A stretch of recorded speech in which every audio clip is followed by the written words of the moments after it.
अस्सलाम वालेकुम, मेरा नाम ज़िशान है। आज मेरा प्रेजेंटेशन का टॉपिक है 10 कॉर्पोरेट स्कैंडल्स। तो सत्यम स्कैंडल सबसे पहले है। ये एक कंपनी थी जो दो भाइयों ने मिलकर शुरू की थी और ये इसकी जो प्रोवाइड करती थी सर्विस इंफॉर्मेशन टेक्नोलॉजी की। और ये जून 24 1987 को वजूद में आई। और इस कंपनी के जो स्कैंडल बनने की बेसिक वजह थी वो है कि ये दो कंपनियों को कंबाइन करना चाहते थे। इनके डायरेक्टर्स या हम कह सकते हैं हायर अथॉरिटी इनकी दो कंपनियों को मतलब एक साथ मिलाना चाहती थी और ये इन्वेस्टमेंट करना चाहते थे। लार्ज इन्वेस्टमेंट इन्होंने की रियल इस्टेट कंपनी, माल्टास रियल इस्टेट कंपनी के अंदर, जिसकी वजह से शेयर होल्डर ने इन पर क्लेम किया और इस क्लेम को वर्ल्ड बैंक ने इनकी इन्वेस्टिगेशन करने के बाद सत्यम कंपनी को बैन किया। और बैन क्यों किया? क्योंकि इन्होंने जो इन्वेस्टमेंट की अमाउंट अपनी इंफॉर्मेशन टेक्नोलॉजी कंपनी से निकाल कर और वहाँ पे जो इन्वेस्ट की हुई थी यहाँ पर उन्होंने फेक रिकॉर्ड मेंटेन किया हुआ था, जिसकी वजह से कंपनी को उन्होंने बैन किया वर्ल्ड बैंक ने। और इसके कुछ रीज़न है कि चेयरमैन जो कि विड्रॉ किए मनी, जो उन्होंने पैसे विड्रॉ किए चेयरमैन ने फेक सिस्टम के ज़रिए पर्पज़ ऑफ इन्वेस्टमेंट के लिए कि दूसरी कंपनी के इन्वेस्टमेंट करने के लिए फ़ेक सिस्टम के ज़रिए उन्होंने पैसे विड्रॉ किए। और एनालिसिस हमारे पास क्या है कि और जो हमारा चेयरमैन था उसने फाइनेंशियल स्टेटमेंट के अंदर चेंजिंग की और एसेट और लायबिलिटीज़ को ओवर शो किया। और इसके बाद इसके अंदर एक डिस्कशन हमारे पास आ जाती है कि उसने फ्रॉड किया ओवर राइड करके एसेट और लायबिलिटीज़ को 1.045 बिलियन की, और जिसकी वजह से उन्होंने बैलेंस शीट के अंदर इसे रॉन्ग शो किया और गलत तरीके से बैलेंस शीट के अंदर शो किया, बैलेंस शीट को ओवर राइड किया, एसेट को इंक्रीज़ किया। इसके बाद हमारे पास कंक्लूजन है, अगर चेयरमैन ऑफ द कंपनी जो होता है अगर वो फेक डिसीजन ले, वो इन्वॉल्व हो दिस टाइप ऑफ फ्रॉड के अंदर, तो कंपनी जो है वो नुकसान में जाती है, वेन लॉस। और उस लॉस की वजह होती है जब हायर लेवल के पर्सन इस किस्म की चीज़ों में इन्वॉल्व हो और कंपनी के अंदर इंटरनल ऑडिट भी सही तरह से ना हो, तो फिर कंपनी लॉस में जाती है। तो नेक्स्ट पार्ट हम बयान करते हैं नेक्स्ट वीडियो के अंदर। पास आ जाता है रॉयल बैंक ऑफ स्कॉटलैंड। तो रॉयल बैंक ऑफ स्कॉटलैंड ये एक कंपनी थी जो 25 मार्च 1968 को आई वजूद में।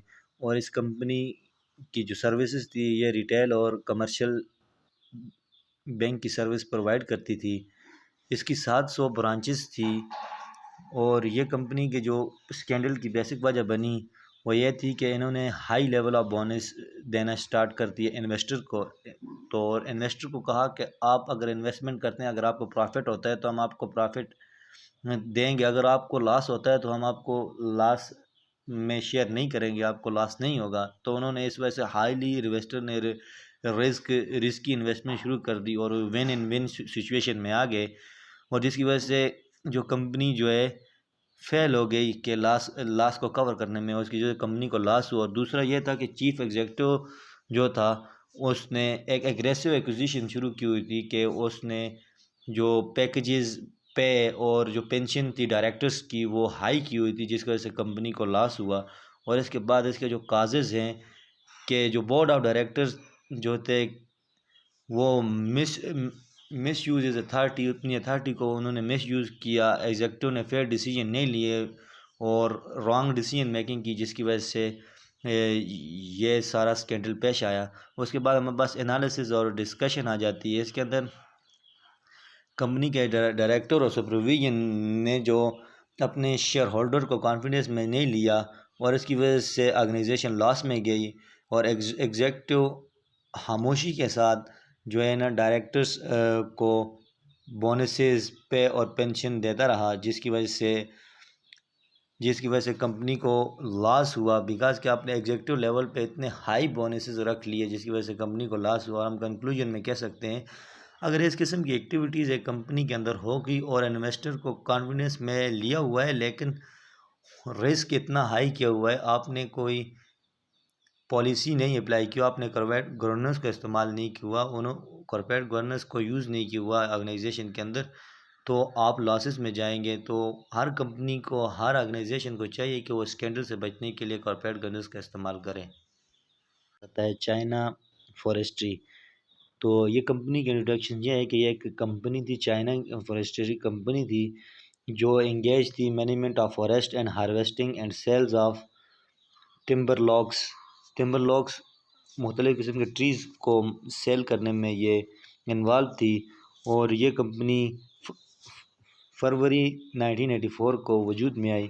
और इसके अंदर स्कैंडल होने की बेसिक वजह ये थी कि इनके जो ऑडिटर को, जो बोर्ड ऑफ डायरेक्टर्स थे या इरिगेशन डिपार्टमेंट के जो हेड्स थे, वो दो किस्म की रिपोर्ट्स बनाया करते थे, एक फेक रिपोर्ट और एक रियल रिपोर्ट। ये ऑडिटर, इनकी पूरी की पूरी रिपोर्ट जो होती थी, पूरी की पूरी वो फेक होती थी और फेक रिपोर्ट ऑडिटर के सामने पेश करते थे और ऑडिटर को ट्रैप करने की कोशिश करते थे। और इस कंपनी के अंदर आप देखें तो इस कंपनी के बेसिक वजह थी कि इनकी जो डॉक्यूमेंटेशन थी, और डॉक्यूमेंटेशन के अंदर बहुत ज़्यादा ख़राबी थी। और जो कंपनी का सीईओ था वो ख़ुद दो रिकॉर्ड मेंटेन करता था ताकि वो अपनी करप्शन को या अपनी डिसऑनेस्टी को छुपा सके। इसके जो बेसिक रीज़न थे वो सीईओ जो उसने मिस यूज़ किए अपनी अथॉरिटी को, और दूसरी हमारे पास रीज़न हो सकता है upper level corruption in firm और फ्रॉड इन डॉक्यूमेंटेशन। उन्होंने डॉक्यूमेंटेशन के अंदर फ्रॉड किया और use of different accounting record, दो किस्म के मुख्तलिफ किस्म के अकाउंटिंग रिकॉर्ड की वजह से ये कंपनी जो कि एक फ्रॉड कर रही थी, स्कैंडल बना रही थी। तो डिस्कशन के अंदर हम आ जाते हैं। तो डिस्कशन और एनालिसिस के अंदर company use fake book of account record. ये fake book of account record maintain करती थी और इस अकाउंट रिकॉर्ड का डबल क्रॉस कर रही थी ऑडिटर को, और ऑडिटर इस चीज़ को समझ नहीं पा रहा था कि एक्चुअल में क्या हो रहा है ऑर्गेनाइजेशन के अंदर। और सीईओ जो कि रिकॉर्ड मेंटेन कर रहा था फाइनेंशियल स्टेटमेंट या बैलेंस शीट या इनकम स्टेटमेंट कंपनी की, उसके अंदर डबल डॉक्यूमेंट बना के, जिसकी वजह से ना ऑडिटर इस चीज़ को जान सका और कंपनी इसी तरह अपना काम चलाती रही। और उसके बाद हमारे पास कंक्लूजन के अंदर हमारे पास आ जाता है कि कंक्लूजन इसका ये है कि कंपनी की जो ऑर्गेनाइजेशन के अंदर अगर इस किस्म की करप्शन हो, फ्रॉड हो हायर लेवल पर, तो जो हमारे स्टेक होल्डर होते हैं उनका जो भरोसा होता है या कॉन्फिडेंस होता है कंपनी के ऊपर से उठ जाता है, और जिसकी वजह से कंपनी लॉस में चली जाती है। तो नेक्स्ट हम बयान करते हैं। अभी हम बयान करेंगे सिक्वेंसी स्कैंडल को। ये ऑस्ट्रेलिया की रिज़र्व बैंक थी जो कि प्रोड्यूस करती थी और सप्लाई करती थी बैंक नोट्स। ये इस्टेब्लिश की गई थी 14 जनवरी 1960 को। तो हम अब स्कैंडल की तरफ आते हैं। तो कंपनी जो कि एक मिडिल मैन को यूज़ कर रही थी यहाँ पर, उसे हायर पेमेंट करके कैसे यूज़ कर रही थी, वो अपने जो नोट्स थे उनके पास, वो उन दूसरे कंपनी के नोट्स, बैंक के नोट, जैसे अमेरिका और अफ्रीका की बैंक पेपर नोट के साथ एक्सचेंज करना चाहते थे, जिसकी वजह से कंपनी को हर लेवल को मिडिल मैन को पे करने की वजह से नुकसान उठाना पड़ा।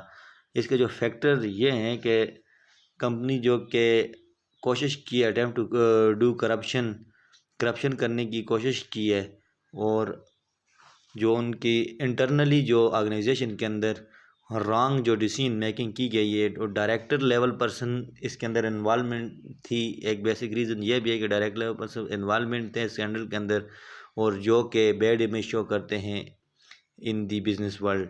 और एनालिसिस हमारे पास ये है कि हम कह सकते हैं कि जब हायर लेवल ऑफ अथॉरिटीज़ के लोग करप्शन और बेवरी के अंदर इन्वॉल्व हों, तो इसका मतलब ये है कि कंपनी हमेशा लॉस में रहेगी। और इस किस्म के फ्रॉड अगर हायर लेवल की जानिब से किए जाएं या हायर लेवल अथॉरिटी करना शुरू कर लें, तो फिर इस किस्म के स्कैंडल बनते हैं। और दूसरी बात यह है कि हायर अथॉरिटी ने मिसयूज़ किया, डिस्कशन के अंदर मिसयूज़ किया, अपनी जो उनके पास अथॉरिटीज़ थी उसको मिसयूज़ किया। और इसके अलावा ये एक बहुत बड़ा इथिकल इशू बन गया। उन्होंने इथिकली जो कि इथिकल लेवल ऑफ बिज़नेस जो कि उन्होंने डिस्ट्रॉय किया, और फर्म ने जो प्रॉफिट अर्न करने की कोशिश की बाय डूइंग करप्शन के ज़रिए प्रॉफिट अर्न करने की कोशिश की। और आखिर में कंक्लूजन ये है कि अगर इस किस्म के प्रैक्टिसेस एक कंपनी के अंदर की जाए विद हायर अथॉरिटी, तो उस कंपनी की गुडविल भी डाउन होगी, उस कंपनी के अंदर कोई इथिक्स भी नहीं होगी, कुछ भी नहीं होगा, कंपनी लॉस में जाएगी। नेक्स्ट हम बयान द एनरॉन स्कैंडल, ये एक कंपनी थी यूएस की, 14 top 10 list of the companies थी उस वक्त के टाइम पे, और जेफरी स्किली और केंथन ले ने इस कंपनी के फाउंडर थे, और ये 16 जुलाई 1985 को ये फाउंड की गई। और इस कंपनी की जो सर्विसेज थी वो थी एनर्जी कमोडिटीज़ एंड कमोडिटीज़ को जो है कि ये लोगों को प्रोवाइड करती थी। कंपनी के अंदर स्कैंडल ऐसे हुआ कि कंपनी जिस प्रोजेक्ट के अंदर भी, जिस जगह पे भी इन्वेस्टमेंट करती थी, कंपनी प्रॉफिट हो या ना हो, खुद का प्रॉफिट, एस्टिमेटेड प्रॉफिट या एज्यूम कर लेती प्रॉफिट को पहले से ही। जैसे ज़ीरो को हीरो बना लेती थी, अगर वो हीरो नहीं भी है तो उसको पहले ही हीरो बना लेती, इस तरह की कंपनी थी ये। इस कंपनी के अंदर जो एनरॉन कंपनी थी, ये अपने हर एक टाइम अपने प्रॉफिट को अपनी जो बैलेंस शीट है या फाइनेंशियल स्टेटमेंट के अंदर है, एक्चुअल प्रॉफिट हो या ना हो, जो उनका जो एस्टिमेटेड प्रॉफिट है या जो उनका क्रिएट किया हुआ प्रॉफिट है, वो हमेशा उनकी बैलेंस शीट के अंदर प्रॉफिटेबल शो हो रहा था पहले ही दिन, ताकि ये कोशिश होती थी, अपनी तरफ से कोशिश थी कि ये इन्वेस्टर को अट्रैक्ट करने की, बट ये इनके लिए लॉस का सबब बनी। उसके बाद इसके काजेज़ ये है कि कंपनी ने जो एक्चुअल जो प्रॉफिट था उसको छुपाने की कोशिश की और एज्यूम प्रॉफिट उन्होंने सामने रखा। और इसके बाद हम एनालिसिस करते हैं इसका, तो हम एनालाइज करते हैं कि इन्वेस्टमेंट, ये जो इनका जो चेयरमैन था, जो सीईओ था, ये इन्वेस्टमेंट, ये कंपनी के डायरेक्टर्स थे जो इन्वेस्टमेंट कर रहे थे वो रिस्की प्रोजेक्ट के अंदर कर रहे थे और शो प्रॉफिट कर रहे थे पहले ही। अभी प्रॉफिट हुआ ही नहीं है, पहले ही प्रॉफिट शो कर लेते थे अपने अकाउंट के अंदर, और जो कि बाद में एक लॉस का सबब पड़ा। और ये यूज़ कर रहे थे इसके लिए एक अकाउंटिंग सिस्टम यूज़ कर रहे थे, फ्रॉड अकाउंटिंग सिस्टम, के ये फेक सिस्टम के ज़रिए ये अपने अकाउंट्स को मेंटेन करते थे। और इसके अंदर हमारे पास ये हर टाइम अपनी कंपनी के अंदर जो उनका प्रॉफिट होता था वो हाई रहता था, प्रॉफिट इनका कभी भी हमेशा मेंटेन रहता था, प्रॉफिट के अंदर कभी भी कमी नहीं आती थी। ये चीज़ें इसकी वजह बनी बैंकरप्टी की इन यूएस, और यूएस की हिस्ट्री के अंदर सबसे बड़ी बैंकरप्ट कंपनी बन गई थी उस वक्त। इसका कंक्लूजन यह है कि अगर इस किस्म की चीज़ों के अंदर एक कंपनी अगर इन्वॉल्व होगी, उनके डायरेक्टर्स, और वो हॉनेस्टली अपनी कंपनी के अंदर वर्क करेंगे, तो कंपनी लॉस करेगी। और जो इंटरनल कंट्रोल या जो पॉलिसी मेकर्स हैं वो डिसीजन अगर गलत लेंगे, बेसिकली जो कंपनी के प्रॉफिट या लॉस वो डिपेंड करता है डिसीजन पर। अगर वो डिसीजन गलत लेंगे तो कंपनी लॉस करेगी। बेरिंग बैंक स्कैंडल, ये एक ब्रिटिश बैंक थी लंदन की, जो दुनिया की दूसरी बड़ी बैंक थी अपने टाइम पे, और 1762 के अंदर ये फ्रेंसिक बेरिंग ने इसे फाउंड किया था। ये founder of the Baring bank था। और इसका स्कैंडल ये हुआ कि इनका एक सीईओ था या निक लेसन, जिसने मुख्तलिफ एक्शन लिए, और वो उसके जो रॉन्ग एक्शन की वजह से कंपनी को लॉस हुआ। उसका एक्शन ये था कि वो रिस्की इन्वेस्टमेंट करता था इन डिफरेंट प्रोजेक्ट्स।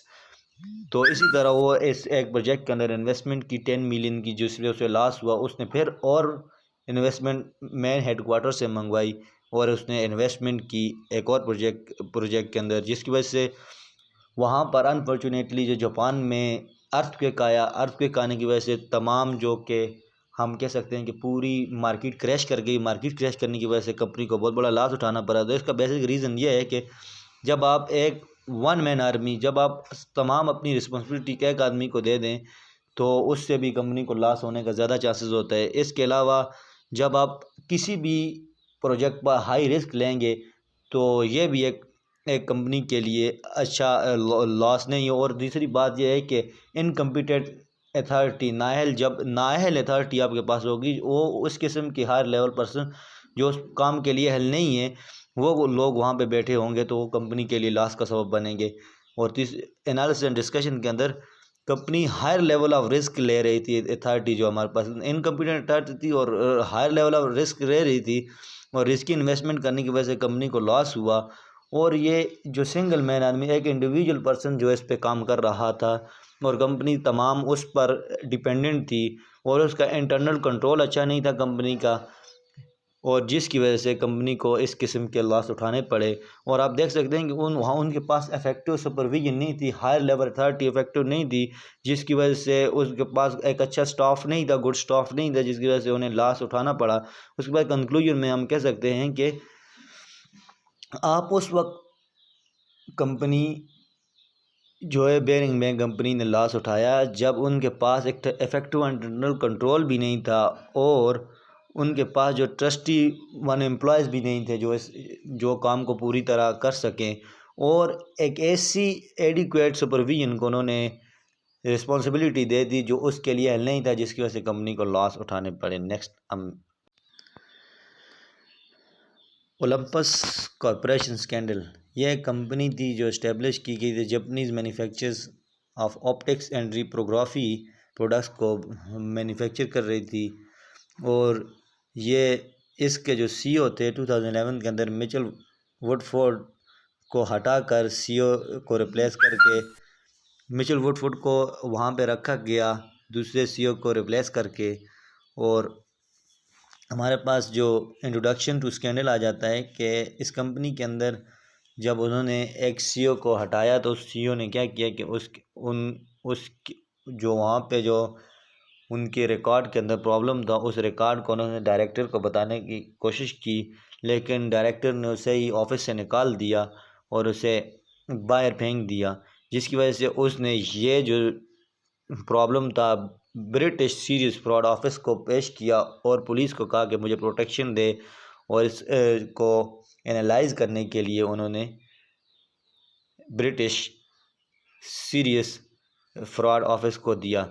फिर हमारे पास रीज़न आ जाते हैं कि इसने वहाँ पर जो है कि एक मिडिल मैन को अनसस्पिशियस कि गैर जो कि ऐसी मिडिल मैन को पेमेंट की जा रही थी अपने फ्रॉड को छुपाने के लिए, और ऐसी ट्रांजैक्शन की जा रही थी जो फेक थी, जिसकी वजह से कंपनी की हायर अथॉरिटीज़ और डायरेक्टर इसके अंदर हाईली शामिल थे इस काम के अंदर, और इस काम को वो साथ में कर रहे थे। और फिर इसके एनालिसिस का हम देखते हैं कि जो हमारे पास हायर अथॉरिटी थी वो मिडिल मैन को पेमेंट करके अपने सीक्रेट को छुपाने की कोशिश कर रही थी। और उसके बाद जो हमने एनालाइज किया कि हम देखा कि बहुत सारे बिजनेसेस जो थे ओवर वैल्यूड इन अकाउंट, उन्होंने इस अकाउंट के अंदर ओवर वैल्यू किया हुआ था उन्होंने हर एक चीज़ को, तो इसकी वजह से कंपनी को लॉस उठाना पड़ा। और जब इसके ऊपर एनालिसिस हुआ तो फिर इनका फ्रॉड का केस हुआ, और इसकी वजह से कंपनी को लॉस उठाना पड़ा। और इसके बाद हमारे पास डिस्कशन में आ जाता है कि उन्होंने फ्रॉड किया, और फ्रॉड करने की वजह से ओलंपिक्स के जो एग्जेक्टिव थे उनको अरेस्ट किया गया, और जो उनका एक्स प्रेसिडेंट ऑडिटर था उसके साथ इनके साथ जो बंदे मिले हुए थे उसके एक्स प्रेसिडेंट ऑडिटर एग्जीक्यूटिव और प्रेसिडेंट एंड फार्मर बैंकर, ये लोग इसके साथ कनेक्टेड थे, और ये सब मिलकर एक स्कैंडल क्रिएट कर फेक ट्रांजैक्शंस और इस किस्म का ट्रांजैक्शन मिडिल मैन को पेमेंट करके इस किस्म का। और कंक्लूजन कि अगर इस किस्म की हायर अथॉरिटी इन चीज़ों में इन्वॉल्व होगी तो कंपनी लॉस करेगी, हमेशा लॉस करेगी। तो हमें चाहिए कि अपनी कंपनी की जो हायर अथॉरिटीज़ हैं या जो हमारे पास डायरेक्टर हैं वो कॉम्पिटेंट डायरेक्टर जो कि उसके लिए है ऐसे डायरेक्टर को हम उसके लिए हायर करें ताकि कंपनी ज़्यादा से ज़्यादा प्रॉफिट हासिल कर सके। परमलाट स्कैंडल आ जाता है हमारे पास। ये हमारे पास एक इटालियन कंपनी थी जो लॉन्ग लाइफ मिल्क प्रोड्यूस करती थी, या हम कह सकते हैं कि डेयरी एंड फूड कॉरपोरेशन थी, और ये फाउंड की थी क्रिस्टो तेंजी ने इन 1961 के अंदर। और इसका स्कैंडल हमारे पास कैसे शुरू हुआ? इसका स्कैंडल शुरू हुआ कि इसकी कंपनी ने जो false accounting information and misleading information को लिखना शुरू किया इन स्टॉक मार्केट के जो रेगुलेटर के अंदर। इन्होंने अपनी फर्म के रिकॉर्ड के अंदर प्रॉफिट शो किया। कैसे? ये इन्होंने कोई बॉन्ड्स ख़रीदे नहीं, लेकिन इन्होंने शो किया कि हमने इतने बॉन्ड्स ख़रीदे हैं, और इसने अपने रिकॉर्ड के अंदर शो किया हमने इतने बॉन्ड ख़रीदे हैं। और जो बॉन्ड इन्होंने बेचे थे, जो सेल किए थे, उनको इन्होंने कंपनी के रिकॉर्ड के अंदर शो नहीं किया। और उसके बाद हम कैसे एनालिसिस के अंदर देखते हैं कि इनके जो ये कंपनी एक्चुअली थी, एक फैमिली बिजनेस था इनका। तो फिर बोर्ड ऑफ डायरेक्टर्स थे, तो इनके अंदर एक इंडिविजुअल, इनके डिफरेंट ग्रुप्स बन गए थे डायरेक्टर्स के, जिसकी वजह से इस कंपनी की डिसीजन मेकिंग अच्छी नहीं हो रही थी, और जो कि एक लॉस का सबब बनी। फिर हमारे पास आ जाता है कि इसकी डिस्कशन में आता है कि सीईओ जो कि हमेशा प्रॉफिट शो कर रहा था इस बैलेंस शीट के अंदर, लेकिन एक्चुअल में कंपनी एक हायर लेवल ऑफ लॉस के अंदर थी, और उन्होंने ओवर राइड किया हुआ था अपने एसेट को, अपनी ट्रांजैक्शन को इन दी बुक ऑफ अकाउंट के अंदर। कंक्लूजन ये है कि जब कभी भी आप किसी भी कंपनी के अंदर इन्वेस्ट करें, तो सबसे पहले आपको चेक करना चाहिए कि उसकी कंपनी हॉनेस्ट कितनी है, उस कंपनी की ऑर्गेनाइजेशन के अंदर लोग कितने उसने हॉनेस्ट है, डायरेक्टर कैसे काम कर रहे हैं, उस चीज़ को सबसे पहले देखना। जब आपकी हायर लेवल अथॉरिटी अगर ठीक नहीं होगी, अगर वो सही तरह से काम नहीं करेगी, उनकी रेपुटेशन अच्छी नहीं होगी, तो हमेशा कंपनी लॉस में जाएगी। और इस किस्म की करप्शन जब सीईओ की तरफ से की जाए, तो इसकी वजह से कंपनी को ज़्यादा से ज़्यादा लॉस होता है। अब हमारे पास आता है वर्ल्ड कॉम स्कैंडल। ये जो हमारे पास कंपनी है, ये शुरू हुई थी as a reseller of the long distance service, हम कह सकते हैं टेली कम्युनिकेशन सर्विस प्रोवाइड करती थी। और ये 1963 में ये कंपनी बनी थी, और ये कंपनी 4 लार्जेस्ट जो हमारे पास लॉन्ग डिस्टेंस या हम टेली कम्युनिकेशन सर्विस प्रोवाइड करने वाली कंपनी थी। और हमारे पास स्कैंडल की तरफ आते हैं। कंपनी जो कि इंक्रीज़ करना चाहती थी अपनी अर्निंग ऑन प्रॉफिट, अपने प्रॉफिट पर अर्निंग, जो उनके प्रॉफिट पर अर्निंग हो रही थी उनको इंक्रीज़ कर रही थी। किस तरीके से? अपना फैक सिस्टम के ज़रिए, वो फैक रिकॉर्ड बनाकर अपनी जो उनके प्रॉफिट्स पर जो अर्निंग हो रही थी उसको इंक्रीज़ करना चाहती थी। उन्होंने फ़ेक स्टेटमेंट $4 बिलियन की फ़ेक स्टेटमेंट बनाई। इन्होंने फाइनेंशियल स्टेटमेंट को मिक्स किया, उसका डेटा और रॉन्गली एरर उसके अंदर मेड की, उसके अंदर फिक्टिशियस एसेट को ऐड किया, जिसकी वजह से कंपनी को नुकसान हुआ। और उसकी एनुअल रिपोर्ट और इनकम स्टेटमेंट और बैलेंस शीट के अंदर चेंजिंग की, जिसकी वजह से कंपनी को लॉस उठाना पड़ा। और सीईओ जो कि कंपनी का था, वो ट्रीट कर रहा था कैपिटल एक्सपेंडिचर एंड एक्सपेंसेस को प्रॉपरली ट्रीट नहीं कर रहा था, जिसकी वजह से कंपनी को स्कैंडल की वजह बनी। फिर रीज़न हमारे पास आता है misuse of higher authority. उसने अपनी अथॉरिटी का मिस यूज़ किया, लैक ऑफ इंटरनल को, वहाँ पर इंटरनल ऑडिट जो कि सही तरह से नहीं था, जिसकी वजह से इस किस्म की चीज़ें सामने आई। फिर फेक सिस्टम ऑफ अकाउंटिंग, उसने fake system of accounting use किया, जिस वजह से कंपनी ही को लॉस उठाना पड़ा। फिर एनालिसिस एंड डिस्कशन के अंदर हमारे पास आ जाते हैं,